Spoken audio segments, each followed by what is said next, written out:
best prices. Welcome back. Australia's Jewish community has been met with a vicious tide of anti-Semitism on the second anniversary of the October 7 attacks. Fresh graffiti in Melbourne proclaiming glory to Hamas, while two men were arrested in Sydney accused of pointing a gun at a popular synagogue from inside a moving truck.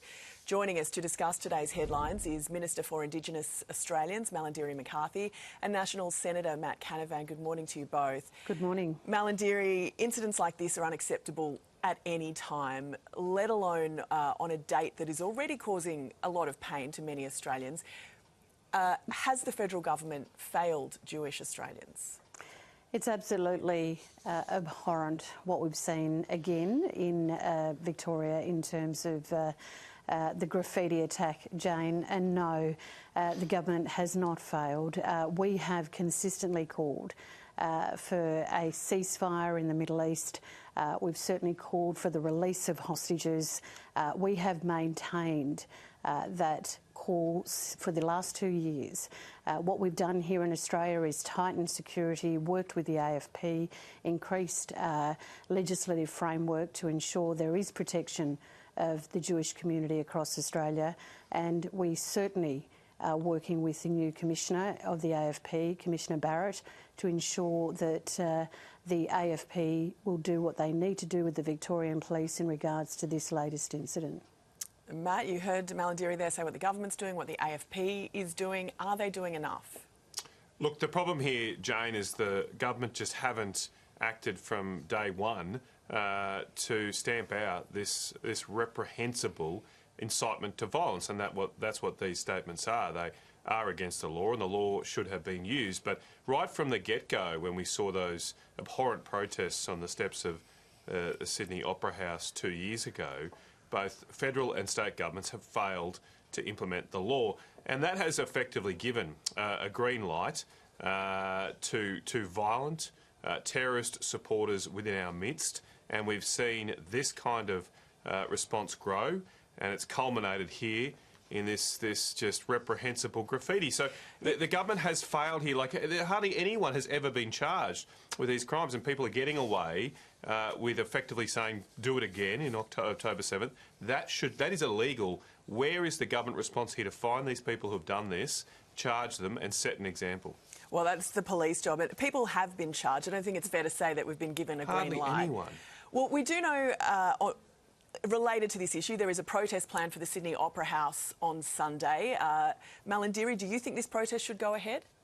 Well, again, that is before the courts this morning, Jane. But what do you think? Should people be allowed to protest, pro-Palestinian protesters, should they be allowed to protest this is at the the problem. Opera House? Well, we know in this country that protests is a part of democracy, providing it's peaceful.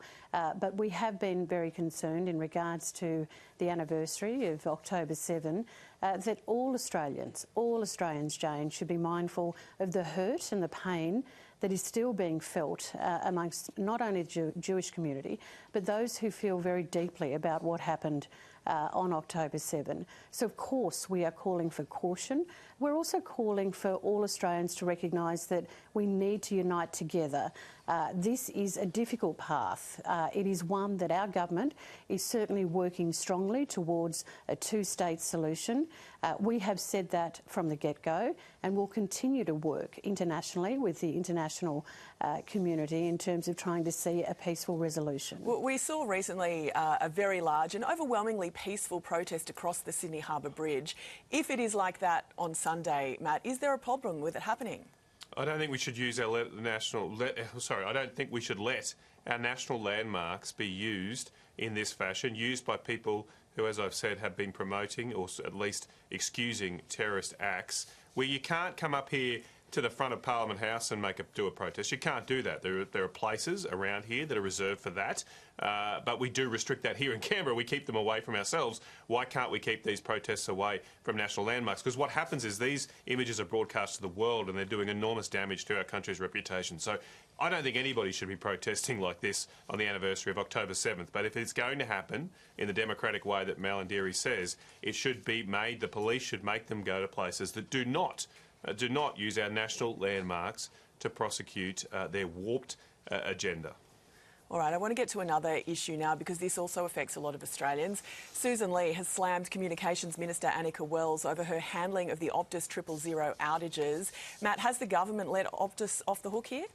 Well, the government's just been caught flat-footed. I mean, there was a recommendation 18 months ago now after a previous outage to implement legislation to protect our 000 system. What has the government been doing here? I mean, this on multiple fronts. This government is very low energy.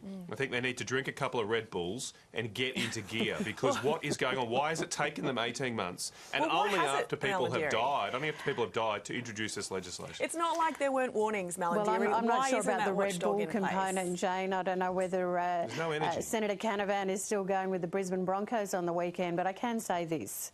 That Minister Wells has pointed out to the Parliament, has pointed out to your opposition leader, Senator Canavan, that this is a responsibility of Optus. They knew what they had to do in regards to a report that came down. But the legislation has only just been implemented, Malandiri. Why wasn't that done sooner? Because, well, that's a good question. But what we're doing now is making sure that the 000 is in place because clearly Optus didn't move ever since the recommendations that came down in 2023. And this is, incumbent on Minister Wells, who has reached out immediately in this instance.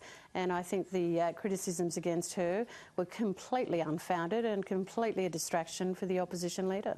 OK, well, let's hope the legislation can get through and we don't see a repeat of these Optus failures. Malandiri and Matt, thank you for your time this morning. Thanks, Jane. Your 7am news.